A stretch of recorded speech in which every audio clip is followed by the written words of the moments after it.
Alhamdulillah wa syukurillah wa la haula wa la quwata illa billah. Pertama-tama marilah kita panjatkan puji serta syukur kita kehadirat Allah Subhanahu wa taala, Tuhan yang Maha Esa, sehingga kita bisa sama-sama melaksanakan kegiatan KBM dari pagi sampai dengan siang ini. Kemudian dilanjutkan dengan kegiatan diseminasi salah satu dari rekan kita, Ibu Eni Haryati, yang kebetulan sedang mengikuti kegiatan pendidikan guru penggerak angkatan ke-9. Yang kami hormati Bapak Kepala SMP Negeri 42 Jakarta, Bapak dan Ibu rekan wakil, serta Bapak dan Ibu guru sekalian. Terima kasih atas kesempatannya dalam kegiatan diseminasi ini. Yang perlu kita sama-sama ketahui Bapak dan Ibu, bahwa kegiatan diseminasi ini adalah dalam rangka untuk memenuhi tugas pendidikan guru penggerak, yaitu berada di modul 1.4. Dan alhamdulillah Bu Erni cepat jalan gitu kan, angkatan 9 sepertinya cepat gitu. Kalau di kita yang angkatan ke-8 kayaknya lama gitu, nggak selesai gitu. Tapi ini bagian dari dinamika, bagian yang harus kita sama-sama nikmati, bagian yang harus kita sama-sama jalani. Makanya butuh support dari Bapak dan Ibu sekalian. Dan pada hari ini, pada siang ini, kita sama-sama untuk mengikuti atau sama-sama untuk mendengarkan apa yang akan disampaikan oleh Ibu Erni, yaitu diseminasi budaya positif di sekolah. Namun sebelumnya Bapak dan Ibu sekalian, sebelum kita mendengarkan materi dari Bu Erni, mari kita sama-sama dengarkan sambutan atau arahan dari Bapak Kepala SMP Negeri 42 Jakarta pada Bapak Adi Syihabudin. Kami persilakan. Terima kasih Pak Eri. Bismillahirrahmanirrahim. Assalamualaikum warahmatullahi wabarakatuh. Siang dan sore, salam sejahtera bagi kita semua. Bapak Ibu yang kami hormati, karena kita senantiasa ucapkan rasa syukur kita kehadirat Allah SWT, Tuhan yang Maha Kuasa, sehingga kita pada hari ini masih bisa diberi kesehatan seperti biasa, bertugas seperti biasa, dan alhamdulillah teman kita ya Bapak Ibu, ini guru penggerak yang ketiga di sekolah kita. Mudah-mudahan untuk berikutnya ini Bu Rina, kemudian tadi yang dapat undangan untuk Zoom, Bu Sri Zeki, Bu Feni ya, mudah-mudahan bisa menyusul. Dan saya mendorong untuk teman-teman Bapak Ibu semua yang berumur 50 ke bawah ya, ketika kan masih muda-muda semua ya, usahakan itu segera tuh berlomba-lomba ya, Bu Stella, Bu Eni dan lain-lain ya, ikutilah mumpung Pak Heri dan Bu Erni, Bu Esther juga semangat untuk berkolaborasi. Ya, Bu Rina, gimana untuk berikutnya udah ada titik terang ya, wawancara ya, mudah-mudahan bisa lulus. Dan saya ucapkan banyak syukur pada Bapak Ibu yang mau berkolaborasi dengan teman kita, dan untuk kesuksesan teman kita semua ya Bapak Ibu ya. Mudah-mudahan 42 makin maju, makin jaya, dan saya ucapkan sekali lagi sukses untuk teman-teman yang sedang diberikan dukungan. Silahkan ditularkan semangatnya pada teman-teman sini. Mungkin itu ya yang bisa saya sampaikan. Jadi semangat terus demi pribadi, demi sekolah, dan demi bangsa. Saya akhiri, wassalamualaikum warahmatullahi wabarakatuh. Baik, terima kasih pada Bapak Kepala Sekolah. Bapak dan Ibu sekalian, mari kita sama-sama mendengarkan materi yang disampaikan oleh Ibu Eni Haryati. Kepada Ibu Eni Haryati, Kami persilakan. Tes. Ya, terima kasih Pak Heri. Bismillahirrahmanirrahim. Assalamualaikum warahmatullahi wabarakatuh. Selamat siang menjelang sore ya Bapak Ibu teman-teman semua. Ini jujur, walaupun saya sering bicara di depan, tapi untuk kali ini kayaknya saya grogi. Iya, ini mohon senior ya, Pak Heri sama Bu Esther nanti diluruskan kalau saya ada yang salah. Ya baik Bapak Ibu, maaf saya sendiri.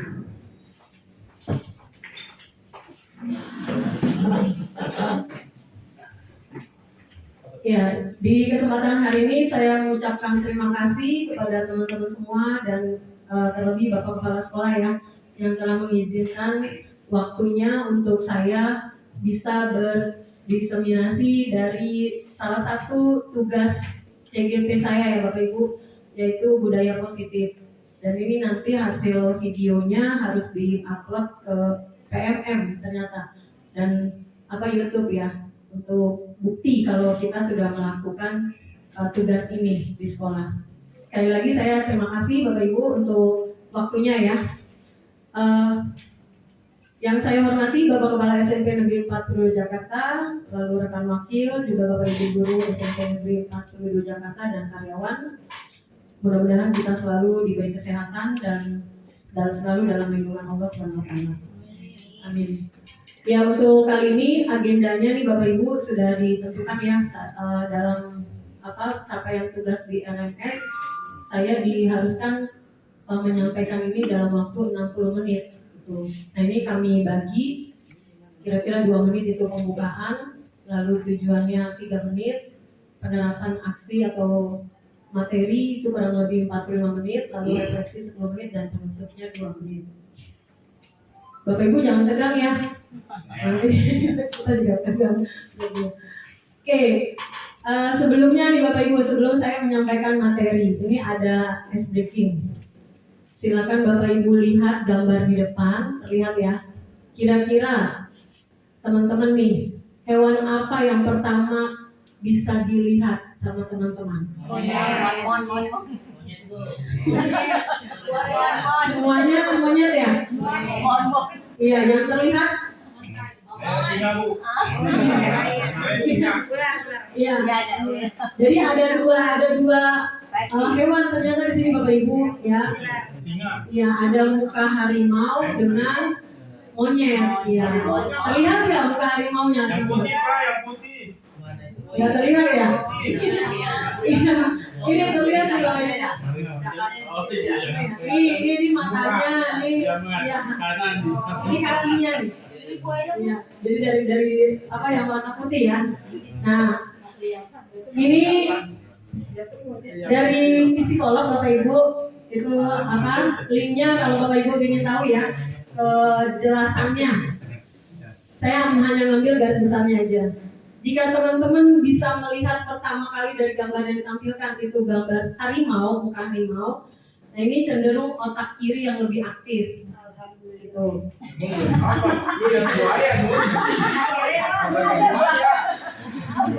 Iya dibanding otak kanannya ya. Itu artinya orang tersebut analitis dan sangat berorientasi pada tujuan organisasi dan cenderung keras kepala. Kalau yang kedua, kalau yang langsung melihat monyet itu berarti kebalikannya, otak kanannya yang lebih aktif, ya. Dan ini orangnya sangat kreatif. Nah untuk kelebihan lanjutnya nanti Bapak Ibu bisa lihat ya dari penjelasannya ada di link itu http sekian. Ya ini tujuannya Bapak Ibu selain tadi ya pemenuhan tugas saya yang berikutnya tujuannya menyampaikan hasil pemahaman dari pembelajaran pada modul 1.4 tentang budaya positif dan pendidikan guru penggerak angkatan 9. Yang kedua tujuannya membagikan penerapan budaya positif segitiga restitusi sebagai praktek baik kepada rekan sejawat dan dalam satu sekolah. Yang ketiga, memberikan wacana penyelesaian permasalahan murid dengan menerapkan budaya positif dan segitiga restitusi. Mungkin ini sepintas ya Bapak Ibu ya. Di materi ini sebenarnya sudah kita terapkan semuanya ternyata ya di sekolah lah, dalam penanganan kasus, terus budaya positifnya itu sudah. Cuman di di pendidikan ini ternyata lebih spesifik dan ada nama-namanya, istilah-istilahnya gitu. Dan memang harus ternyata Bapak Ibu.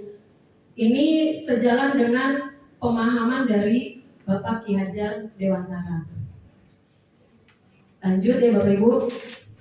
Nah ini yang ada dalam budaya positif Bapak Ibu, ada 6 indikator. Yang pertama disiplin positif dan nilai-nilai kebajikan, lalu kebutuhan dasar manusia dan dunia berkualitas, ada keyakinan kelas, lalu teori motivasi, hukuman dan penghargaan, juga restitusinya, lalu 5 posisi kontrol kita guru, dan segitiga restitusi.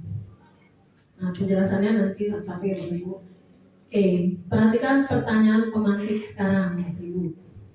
Nih, kira-kira apakah Bapak Ibu setuju dengan pernyataan ini? Yang pertama, hukuman dapat mendisiplinkan anak. Ada Setuju iya, nggak, Bapak ya, Ibu? ada iya, ada tidaknya. Ya, ada iya kalau hukuman Untuk saat ini sementara hukuman itu bisa mendisiplinkan anak, betul nggak Bapak Ibu? ada iya, ada tidaknya ya. Yang kedua, pemberian hukuman dengan hal positif seperti membaca atau membersihkan halaman sekolah itu dapat meningkatkan disiplin anak kita. Ya betul, betul banget sebenarnya ya. Yang ketiga, ya, memberi penghargaan dapat meningkatkan motivasi belajar anak. Iya betul. Oke, sementara pemahaman kita seperti itu ya. Nanti setelah melihat penjelasannya, baru Bapak Ibu bisa menjawab, oh ternyata.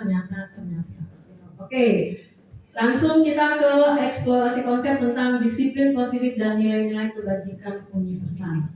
Nah ini Bapak Ibu semacam kegiatan ya untuk kita memahami lebih dulu. Coba Bapak Ibu berpasang-pasangan dulu deh. Posisi duduknya berpasang-pasangan, cari pasangannya Bapak Ibu. Iya. Kita pilih Bapak Ibu biar tahu oh iya ternyata. Oke. Di kegiatan ini Bapak Ibu, nanti bergantian.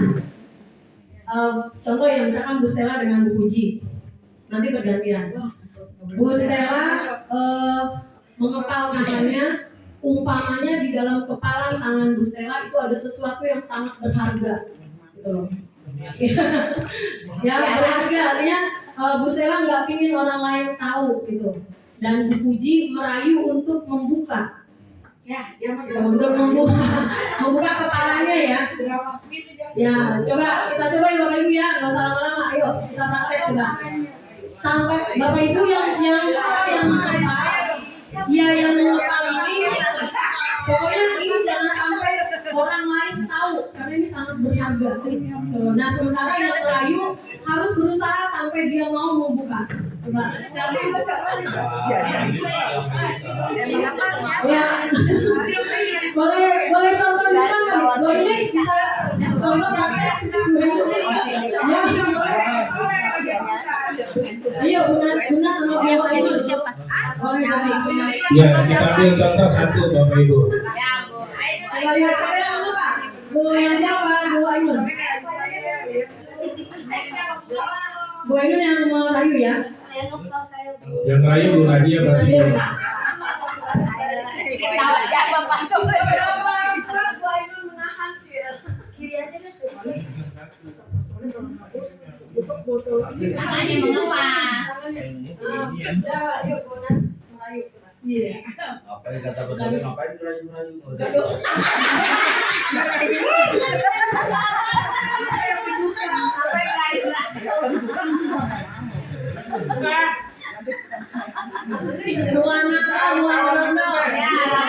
Tangan jadi bunga dong.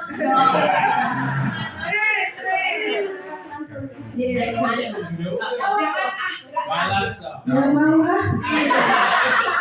Kenapa tidak mau? Suaminya takut kayak gimana? Nggak mau aja. Kenapa nggak mau? Cincinnya Nggak bagus ya. mau. Enggak dong, kan saya penasaran. Buka sendiri dong.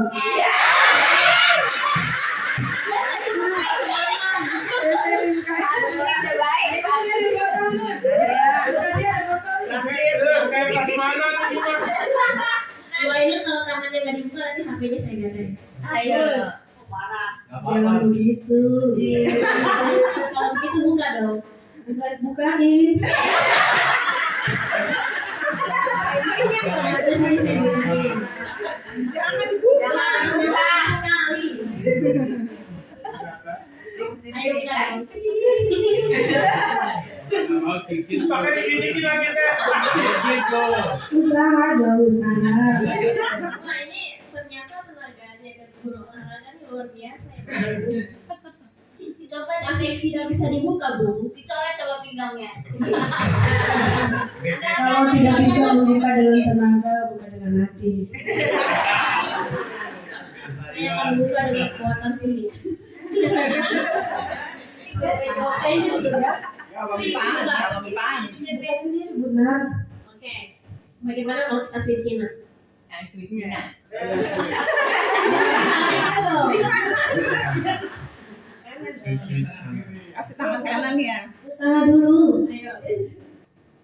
Yang sweet tadi. Sweet. Gimana Kak Sih?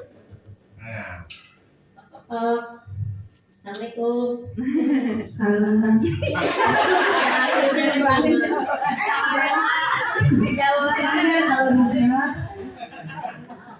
Ini nggak bisa dibuka nih. Kayaknya dikunci dari dalam. Dibuka kok, tinggal dorong aja. Iya, kalau dibuka dari dalam. Ya, kita kasih aplaus teman kita Bapak Ibu. Terima kasih Bu Ainun, Bu Nadia. Bagus. Iya, bagus deh. Iya Bapak Ibu, kalau ada sesuatu yang berharga di kita, kita pasti mempertahankan ya. Benar nggak? Rayuan seperti apapun, kalau ini menurut kita berharga, tidak boleh orang lain tahu, pasti kita akan mempertahankan. Ya nggak Bapak Ibu? Ya, berarti siapa yang mengontrol diri kita? Iya, berarti diri kita sendiri Bapak Ibu. Itu pengontrol untuk bertindak ya Bapak Ibu ya, bertindak. Kalau emang itu baik untuk diri kita akan mempertahankan. Seperti itu ya Bapak Ibu ya. Tapi kalau tidak pasti kita akan loyal ya, memberikan atau menginfokan. Nah, itu salah satu dari nilai kebajikan di diri kita ya Bapak Ibu. Berikutnya nih Bapak Ibu, untuk perubahan paradigma dari teori kontrol. Yang pertama, ilusi guru mengontrol murid. Yang kedua, ilusi bahwa kritik dan membuat orang merasa bersalah itu dapat menguatkan karakter. Yang ketiga, ilusi bahwa semua penguatan positif, efektif dan bermanfaat. Penguatan positif ya maksudnya. Yang berikutnya, ilusi bahwa orang dewasa memiliki hak untuk memaksa. Ini masih ilusi semua nih Bapak Ibu. Perkiraannya.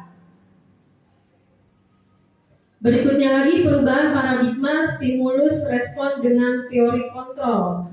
Yang ada nih Bapak Ibu, yang pertama, kita mencoba mengubah orang agar berpandangan sama dengan kita. Ya. Tapi baiknya itu kita berusaha memahami pandangan orang lain tentang dunia. Jadi kita tidak memaksa orang untuk mengikuti kita, tapi kita yang berusaha memahami pandangan orang lain tentang dunia luar. Itu akan lebih baik, itu maksudnya Bapak Ibu. Yang kedua, perilaku buruk dilihat sebagai suatu kesalahan. Menurut teori kontrolnya, semua perilaku itu pasti memiliki tujuan. Jadi maksudnya kita nggak usah berpikir negatif ke orang. Gitu. Kalau orang melakukan sesuatu, kan kita lihat tuh perilaku buruk dilihat sebagai suatu kesalahan ya orang ya, itu kesalahan. Tapi melalui teori kontrol itu semua perilaku pasti punya tujuan. Dia begitu pasti punya tujuan. Gitu. Jadi kita berpikir positif. Gitu. Berikutnya, orang lain bisa mengontrol saya. Tapi dalam teori kontrol hanya Anda yang bisa mengontrol diri Anda. Betul nggak tadi Bapak Ibu? Ya, genggaman kita kan hanya kita sendiri yang bisa mengontrol kita akan membuka atau tidak. Gitu. Berikutnya, saya bisa mengontrol orang lain. Dalam teori kontrol, Anda tidak bisa mengontrol orang lain. Betul ya? Karena tadi ya, yang mengontrol dirinya ya dirinya sendiri gitu. Berikutnya, pemaksaan ada pada saat bujukan gagal, pemaksaan ada pada saat bujukan gagal. Benar nggak tadi? Setelah dibujuk nggak mau, akhirnya dipaksa. Ayo kita sweet, kan itu memaksa ya Bapak Ibu ya. Tuh. Nah dalam teori kontrol, kolaborasi dan konsekuen penciptaan itu pilihan-pilihan baru. Jadi kalau kita berkolaborasi dengan orang tersebut, artinya menjalin hubungan komunikasi yang baik ya, dan kepercayaan pastinya. Pasti orang tersebut akan mau ya. Dengan percayaan itu dia akan mau, dan kita tidak perlu memaksa. Yang terakhir, model berpikir menang kalah pada stimulus respon. Tapi di teori kontrol itu model berpikir menang dan menang. Jadi tidak ada yang dirugikan, itu maksudnya. Jadi kita semua sama. Itu maksudnya Bapak Ibu. Oke.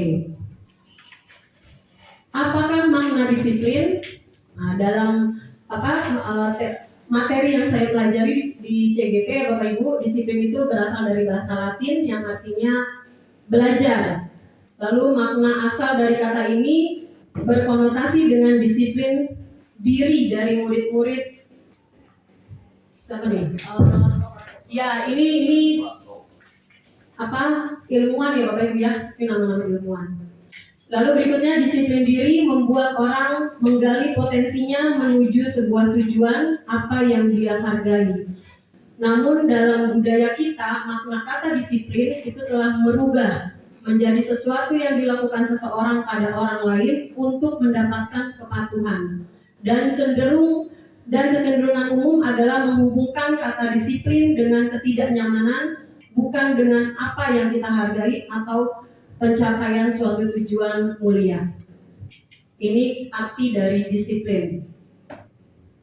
Lalu nilai-nilai kebajikan universal yang ada di materi CGP Bapak Ibu, kita mempelajari ini ya, ini menurut William Glasser di teori kontrol 1884. Nilai-nilai kebajikan adalah sifat-sifat positif manusia yang merupakan tujuan mulia yang ingin dicapai setiap individu, yang bersifat universal dan lintas bahasa, suku, bangsa, agama maupun latar belakang. Lalu dengan mengkaitkan nilai-nilai kebajikan yang diyakini seseorang, maka motivasi intriksnya akan terbangun sehingga menggerakkan motivasi dari dalam untuk dapat mencapai tujuan mulia yang diinginkan. Lalu nilai-nilai kebajikan yang diinginkan dicapai oleh setiap anak Indonesia kita kenal dengan profil pelajar Pancasila. Apa aja ini Bapak Ibu? Ada 6 ya. Mulai dari beriman bertakwa, lalu mandiri, lalu bernalar kritis, berkebinekaan global, gotong royong, dan kreatif. Lanjut, disiplin positif. Ini bagan ya Bapak Ibu ya, tentang keterkaitan antara teori kontrol menurut Dr. William. Itu Anda tidak bisa mengontrol orang lain tadi ya Bapak Ibu ya, hanya Anda yang bisa mengontrol diri Anda sendiri. Maka tanda panah ke bawahnya, disiplin belajar kontrol diri dengan menggali potensi kita agar tercapai tujuan. Ini nggak kelihatan ya Bapak Ibu ya. Ini. Terus ada juga, selain kita mengontrol diri kita sendiri, lalu semua perilaku memiliki tujuan. Ini yang tadi ya Bapak Ibu ya, akan menuju ke teori motivasi. Motivasi ada yang ekstrinsik ya. Ya, ada yang intrinsik. X itu berarti dari luar, yang in dari dalam. Nah, kita guru diarahkan bisa membangun anak kita mempunyai motivasi dari dalam, bukan dari luar. Dari luar itu seperti ini Bapak Ibu, adanya hukuman, adanya reward, itu iya motivasi dari luar. Jadi anak kita jangan dibiasakan kalau tidak datang pagi kamu akan kena hukuman. Jadi dia datang paginya itu karena ada terpaksa ada hukuman itu tadi. Atau ayo kamu siapa yang bisa jawab, ibu kasih permen. Nah, itu juga nggak boleh. Gitu ya. Jadi anak melakukan itu karena sebuah hadiah. Itu diusahakan, jangan. Jadi kita harus menciptakan bahwa anak itu melakukan ya karena memang dia paham paham, oh datang terlambat itu adalah pelanggaran atau tidak disiplin ya, tidak tepat waktu. Oh, menjawab pertanyaan itu adalah kewajiban saya untuk satu menghargai orang dan yang kedua belajar ya, evaluasi materi gitu.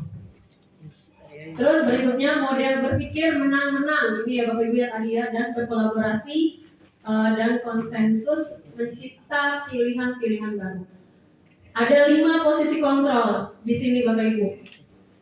Yang pertama penghukum, yang kedua pembuat rasa bersalah, ketiga teman, keempat pemantau, kelima manajer.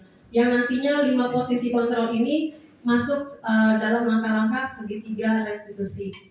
Ini maksudnya Bapak Ibu, kita Bapak Ibu guru harus paham nih, paham tentang 5 posisi ini sehingga mana yang terbaik saat kita menyelesaikan masalah dengan siswa. Juga saat kita menyelesaikan masalah dengan sesama ya, dengan sejawat. Apakah harus sebagai penghukum atau pembuat rasa bersalah, teman, pemantau atau manajer? Nanti ini kita jelaskan di Bapak. Terakhir nih, nggak kelihatan. Saya juga makanya udah nambah. Kecil aja. Yang berikutnya kualitas. Ini ya Bapak Ibu ya. Realitas atau kebutuhan kita berubah memahami orang lain ya tentang dunia ini. Ini 5 kebutuhan dasar. 5 kebutuhan dasar kita apa? 1. Bertahan hidup. 2. Penguasaan. 3. Kasih sayang. 4. Kesenangan. Yang kalau Bapak Ibu masih ingat dulu waktu zaman Pak Heri dengan Bu Esther, itu Bu Esther memberikan pertanyaan-pertanyaan ya. Oh mana nih kalimat ini termasuk cinta kasih atau kesenangan atau penguasaan atau kebebasan. Nah itu, ini ada di bagian realitas atau kebutuhan kita. Berikutnya Bapak Ibu tentang teori motivasi, hukuman dan penghargaan juga restitusi. Ada teori motivasi perilaku manusia. Ini yang tadi saya sampaikan ya Bapak Ibu ya. Kalau bisa kita harus membuat anak-anak kita itu adanya motivasi internal atau intrinsik ya, internal. Jangan yang eksternal. Kalau yang eksternal ini untuk menghindari ketidaknyamanan atau kita melakukan hukuman. Yang kedua mendapatkan imbalan atau penghargaan, itu tadi ya Bapak Ibu ya. Jadi dia melakukan sesuatu karena ini tadi, kalau nggak hukuman ya penghargaan. Itu kita upayakan tidak terjadi ya Bapak Ibu ya. Tapi di sini nih harus bisa menghargai diri sendiri sehingga dia melakukannya tidak dengan terpaksa.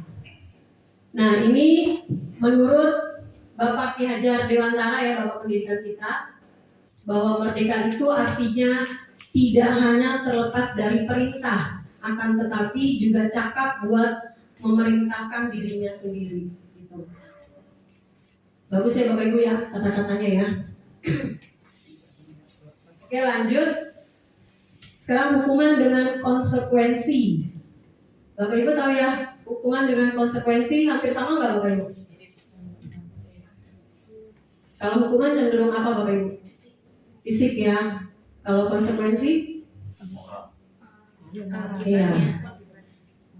Nah kira-kira nih Bapak Ibu, pernah nggak Bapak Ibu melakukan ini? Yang pertama, mencatat 100 kali dalam buku saya tidak akan terlambat lagi. Nggak pernah. Dulu ya. Nggak pernah juga. Dulu zaman kita sekolah ya tulis kamu. Sampai berlembar-lembar ya nggak Bapak Ibu? Iya. Ini kira-kira apa Bapak Ibu? Hukuman atau konsekuensi? Apa? Iya hukuman ya.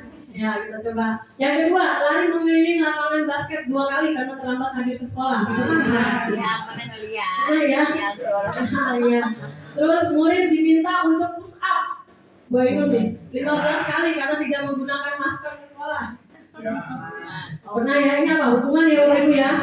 Ya Ya, terus menggantikan kertas tugas teman yang telah dicoret-coret. Konsekuensi. Memberikan apa nih, tumpahan air di membersihkan tumpahan air di meja karena tersenggol pada saat belajar.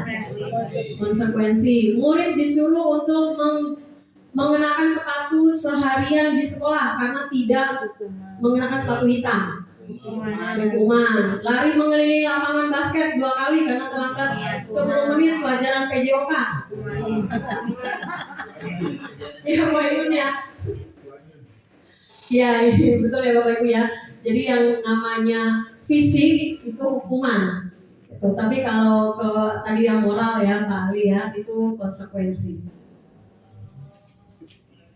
Berarti udah paham ya Bapak Ibu ya tentang hukuman dan konsekuensi. Nah ini lebih rincinya lagi Bapak Ibu, perbedaan hukuman dengan konsekuensi.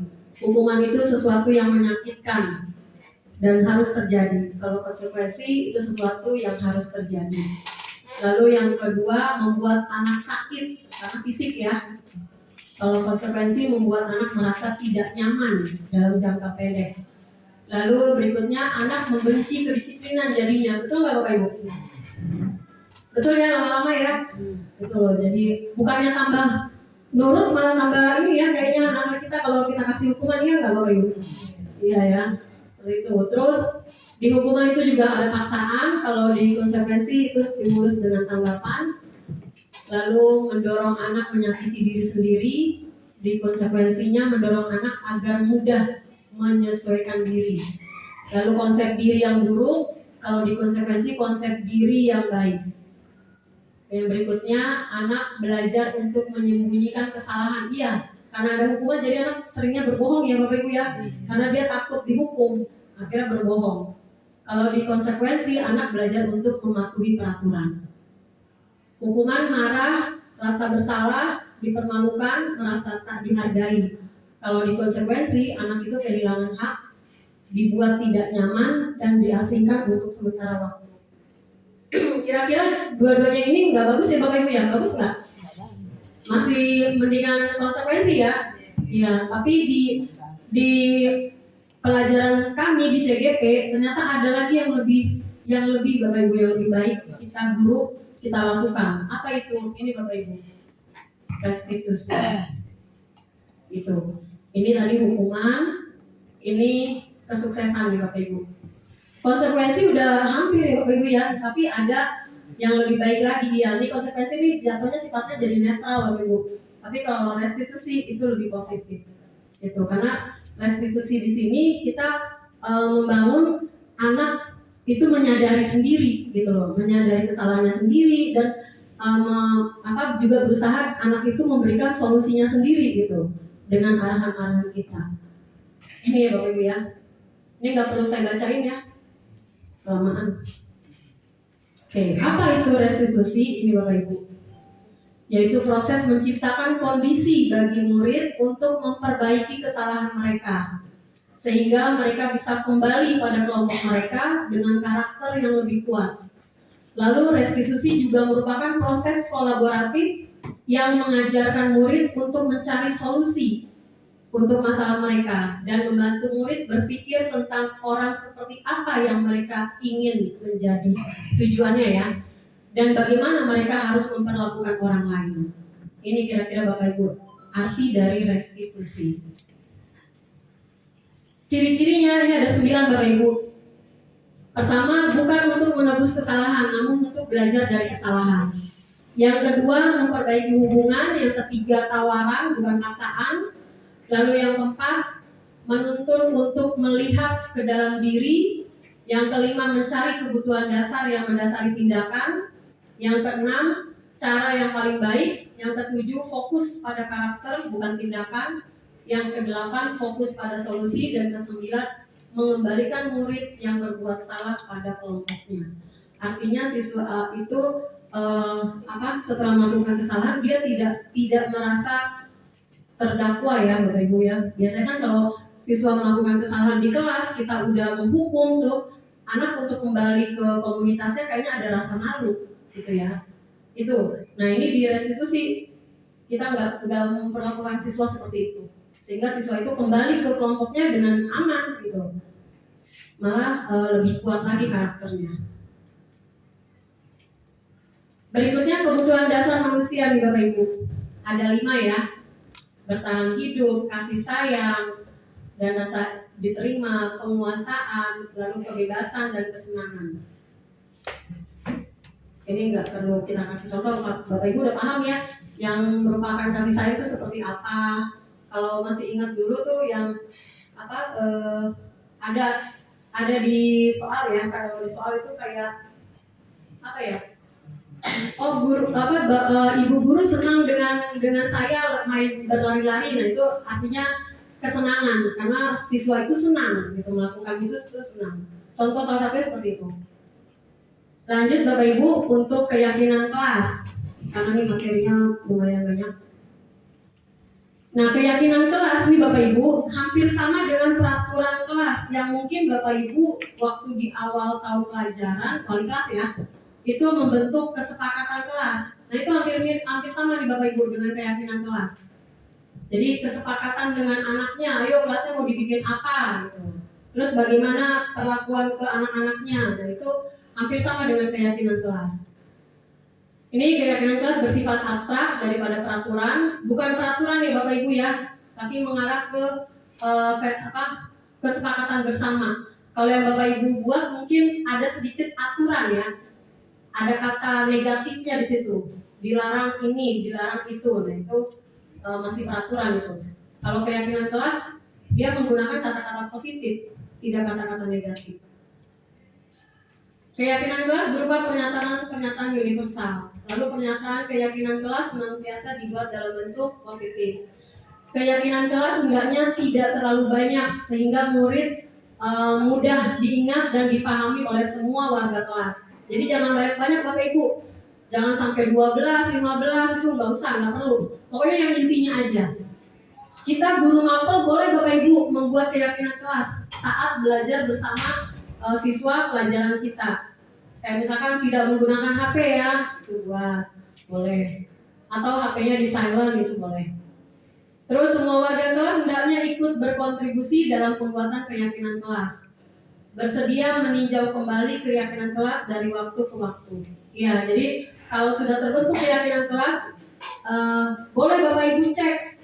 Misalkan dalam awal udah terbentuk keyakinan kelas, ternyata pelaksanaannya ada yang melanggar dan itu selalu. Itu boleh Bapak Ibu evaluasi. Kembalikan lagi ke siswa kita ya. Kayaknya dari keyakinan kelas ini yang ini selalu dilanggar deh, selalu ada aja yang melakukan. Itu boleh Bapak Ibu revisi. Dan memang harus ya, baiknya harus karena makin dari waktu-waktu itu pasti ada perubahan. Oke Bapak Ibu, nah ini ada sedikit supaya tidak ngantuk. Perhatikan Bapak Ibu, kira-kira ada berapa hewannya di gambar itu? Masih fokus nggak? Ada berapa hewan? Ada berapa?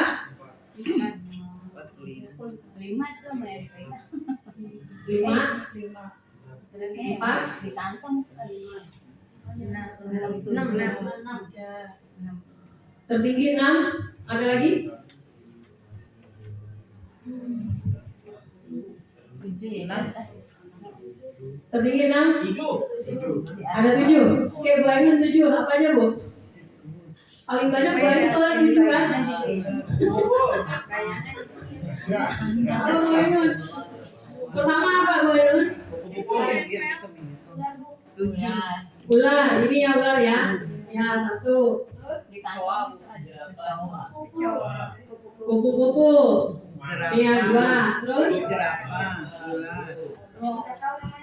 Jerapah, Jerapah ini ya Bapak Ibu ya. Ya jerapah 3. Terus?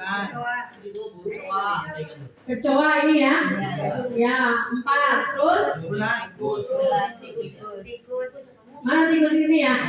Ya ini 5. Terus? Mana lagi? Panda. Ya ini di kepala apa? Kodok. Berapa tadi tadi? 1, 2, 3, 4, 5. Ya 6. Terus? Kaktus ya, ini apa yang warna biru? Ada ya? Ya 7. Ada lagi? Ya, coba. Semut di mana Pak? Di sana yang di rumah ya. Yang di rumah hitam itu ya. Di mana sini ya Pak ya? Mana yang Ada ibu ini manisan, ada tuh di bawah. Ada kemungkinan. Iya, itu kreatif. Pak Joko kreatif menciptakan kepada sendiri. Oke, Bapak Ibu masih fokus. Alhamdulillah. Sedikit lagi Bapak Ibu ya. Lanjut. 5 posisi kontrol guru. Apa aja ini Bapak Ibu? Tadi ya yang ada di restitusi. Mana yang lebih bagus atau yang lebih baik kita gunakan? Apakah penghukum atau pembuat rasa bersalah atau teman atau pemantau atau manajer? Ya, penjelasannya berikut Bapak Ibu. Ini penghukum. Seorang penghukum bisa menggunakan hukuman fisik maupun verbal. Ucapan ya. Orang-orang yang menjalankan posisi penghukum senantiasa mengatakan bahwa sekolah memerlukan sistem atau alat yang dapat lebih menekan murid-murid lebih dalam lagi.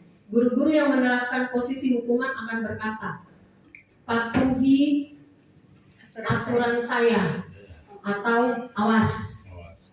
Pernah nggak Bapak Ibu ngomong gitu?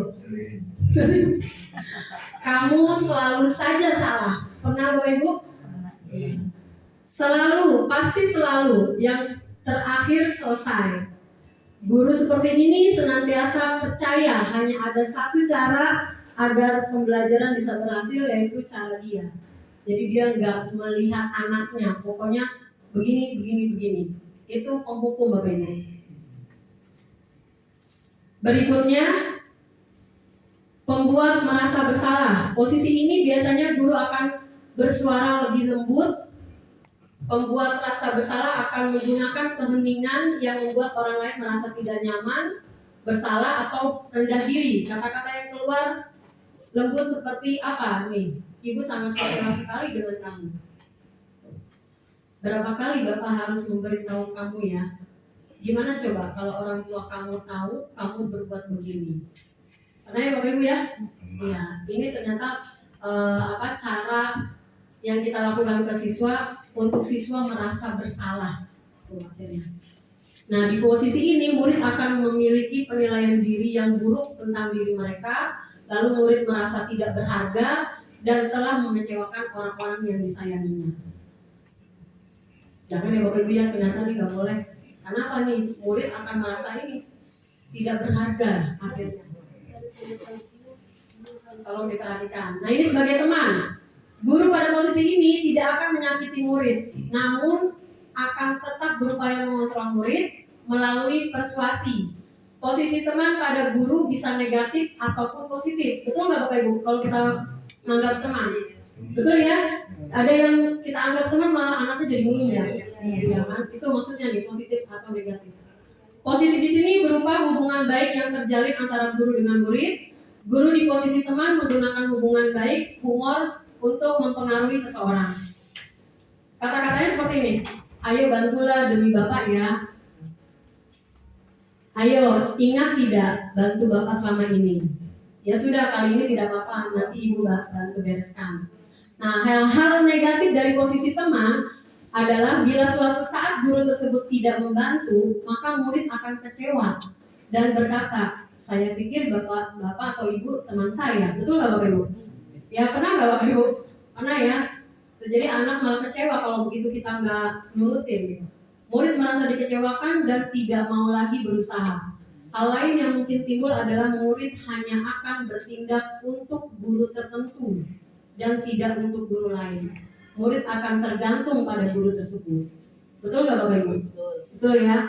Kira-kira bagus nggak Bapak Ibu kalau kita menerapkan ini juga? Iya, tidak ya? Karena ini efeknya nih Bapak Ibu. Ini sebagai teman. Berikutnya sebagai pemantau. Memantau berarti mengawasi. Pada saat kita mengawasi, kita bertanggung jawab atas perilaku orang-orang yang kita awasi. Posisi pemantau berdasarkan pada peraturan-peraturan dan konsekuensi. Dengan menggunakan sanksi atau konsekuensi, kita dapat memisahkan hubungan pribadi kita dengan murid. Sebagai seseorang yang menjalankan posisi pemantau, pernyataannya seperti ini. Peraturannya apa? Apa yang telah kamu lakukan? Sanksi atau konsekuensi apa?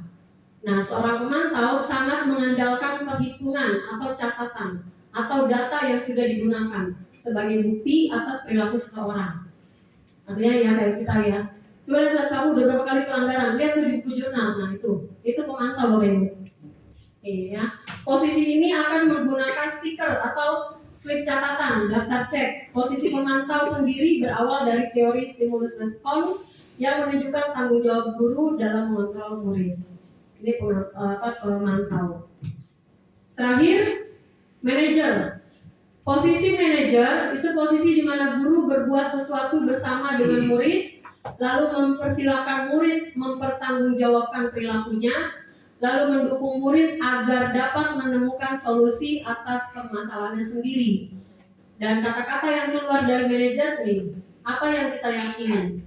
Apakah kamu meyakininya? Jika kamu meyakininya, apakah kamu bersedia memperbaikinya?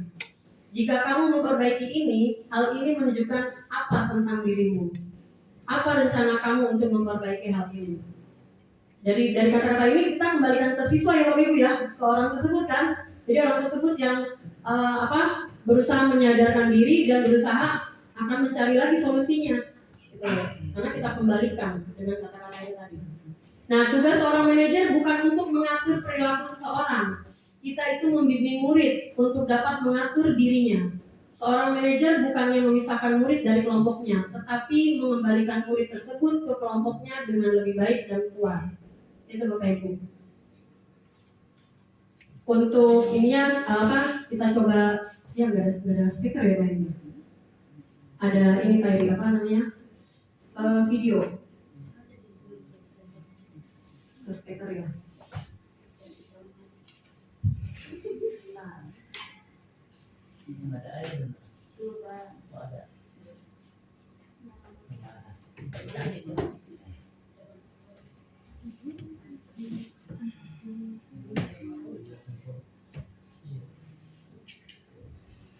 Oh, kalau masuk ini ke situ ya Pak Iri ya.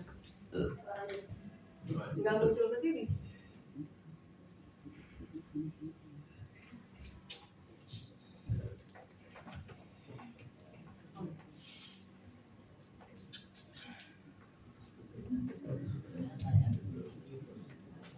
Nggak tahu.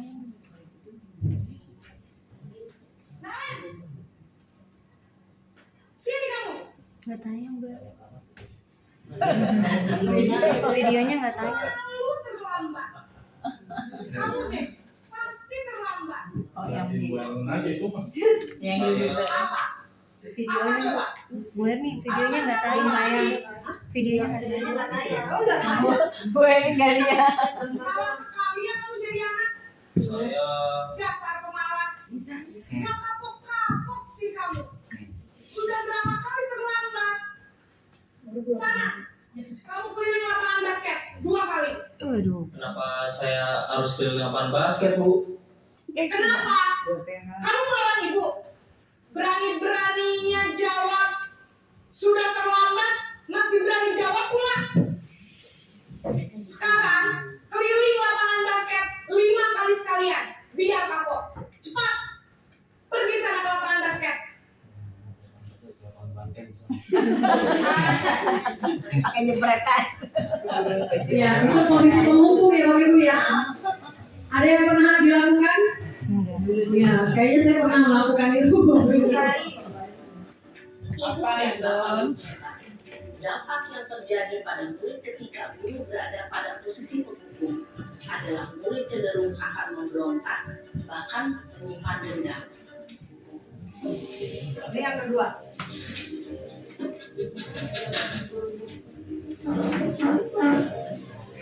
Naren,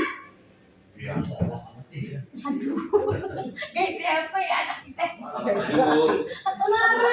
Naren. Kamu kenapa terlambat lagi, nak? Ya Tuhan, Naren. Kamu senang ya bikin ibu susah ya? Kalau kamu terlambat lagi, nanti ibu yang ditegur bapak kepala sekolah, nak. Disangka ibu tidak bisa membina kamu. Duh, gimana ini? Maaf, Bu. Duh, Gusti Naren. Kamu suka ya kalau ibu ditegur Bapak Kepala Sekolah. Terus, sekarang Ibu harus tulis apa ini di buku absen? Ini kamu sudah sering terlambat loh. Ibu harus apa coba? Maaf Bu, maaf sekali. Ya sudah, lain kali jangan bikin Ibu susah lagi ya nak ya. Ibu tidak akan kuat lagi kalau kamu begini terus. Bisa jantungan kalau Ibu tegur Bapak Kepala Sekolah. Sana cepat, kelas. Maaf ya Bu, maaf sekali. Posisi pembuat rasa bersalah berbicara. Itu tadi membuat rasa bersalah ya Bapak Ibu ya. Ada apa bahasa-bahasa gimana kalau ibu nanti ditegur Bapak Kepala Sekolah. Berarti kan kita mengarahkan anak jadi salah ya. Yang berikutnya, Dan tidak sanggup membahagiakan orang lain. Ketika guru mengambil posisi pembuat rasa bersalah, murid akan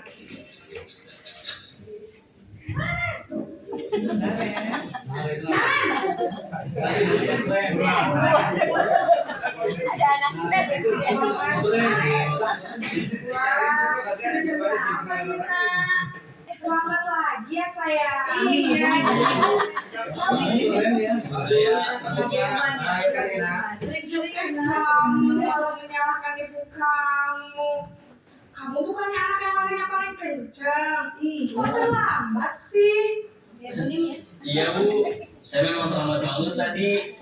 Jadi biarpun saya lari kencang, tetap gak kekejar Bu.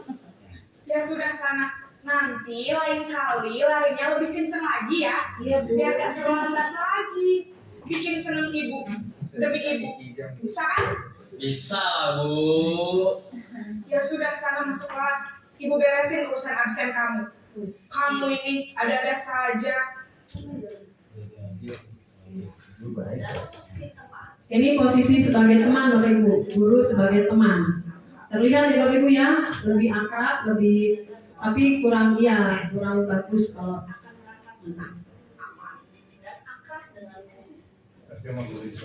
ya, hanya guru itu, guru lain tidak.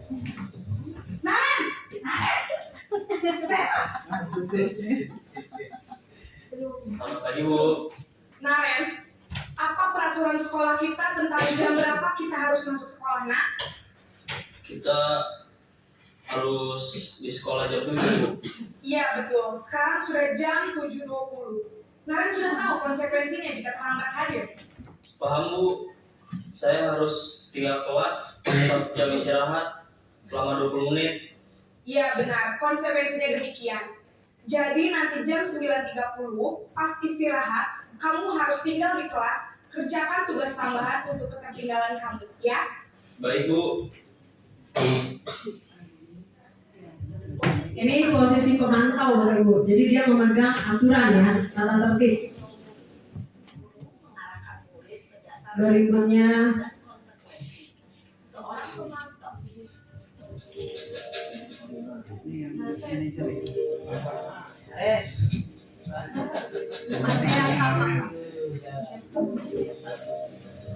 Naren!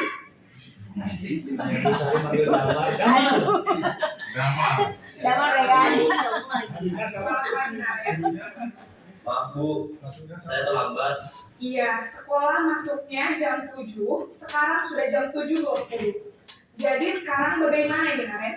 Maaf Bu, saya lupa setel alarm saya semalam. Baiklah, menurut kamu, keyakinan sekolah yang mana yang perlu kamu tingkatkan? Menghargai diri sendiri dan orang lain mungkin ya Bu. Setuju. Jadi, apakah Naren meyakini prinsip saling menghormati tersebut? Iya Bu, saya meyakininya. Apakah Naren bersedia memperbaiki masalah keterlambatan ini? Bersedia Bu. Bagaimana kamu akan perbaiki masalah keterlambatan ini? Saya akan coba untuk tidak lupa menyetel alarm saya.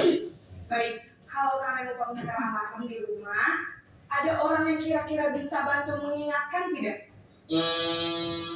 Ada Bu, kakak saya, Kak Emma. Ada lagi selain Kak Emma?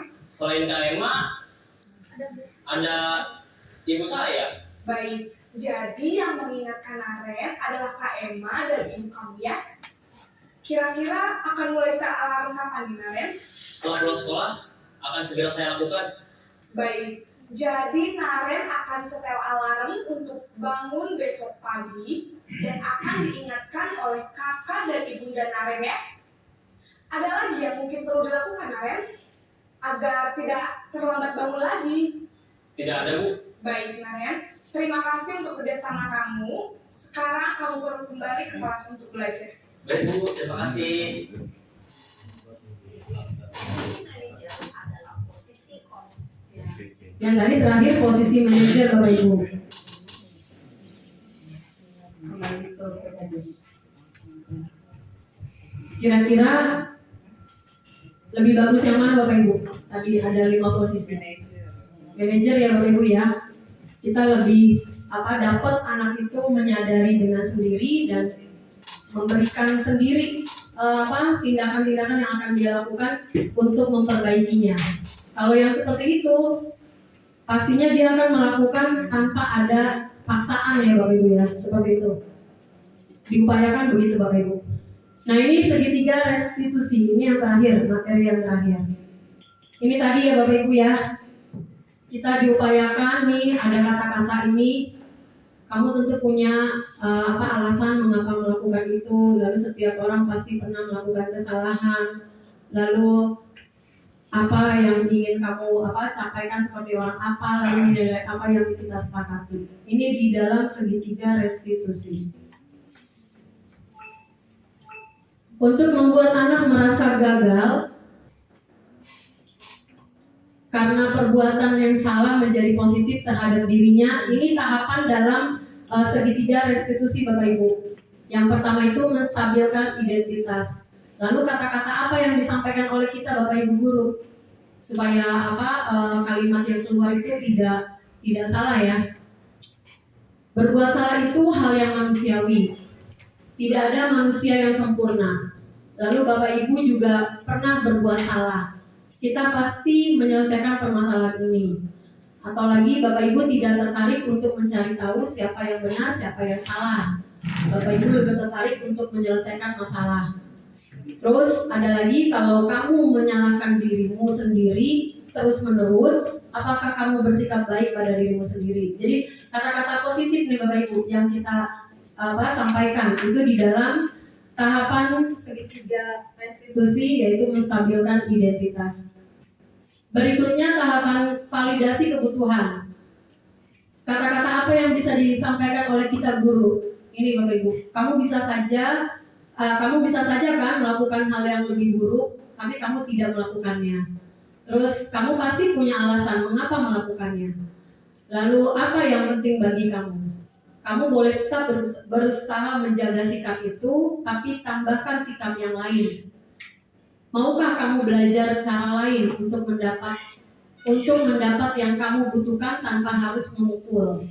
Lalu apakah kamu bisa melakukan dengan lebih baik besok lagi? Jadi kata-katanya juga masih kata-kata positif ya Bapak Ibu. Ini di dalam tahapan validasi kebutuhan. Berikutnya tahapan meyakinkan, menanyakan keyakinan. Kata-katanya ini, apa nilai yang kita percaya di kelas sekolah kita? Lalu nilai-nilai universal apa yang telah kita sepakati? Terus kelas yang ideal itu kelas seperti apa? Kamu ingin jadi anak seperti apa? Terakhir, apa yang kamu rasakan ketika kamu melakukan itu? Lalu kamu menjadi orang yang seperti apa? Itu ya Bapak Ibu, ini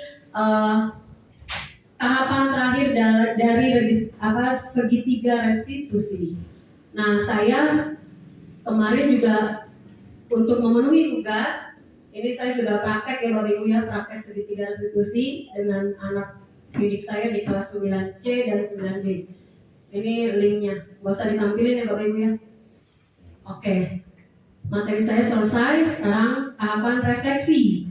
Refleksi ada 4 pertanyaan. Saya minta teman-teman untuk memberikan refleksinya ini melalui Google Form. Linknya nanti saya kirim di grup kedinasan. Bisa ya Bapak Ibu ya, untuk pemenuhan tugas saya. Demikian, terima kasih. Wassalamualaikum warahmatullahi wabarakatuh.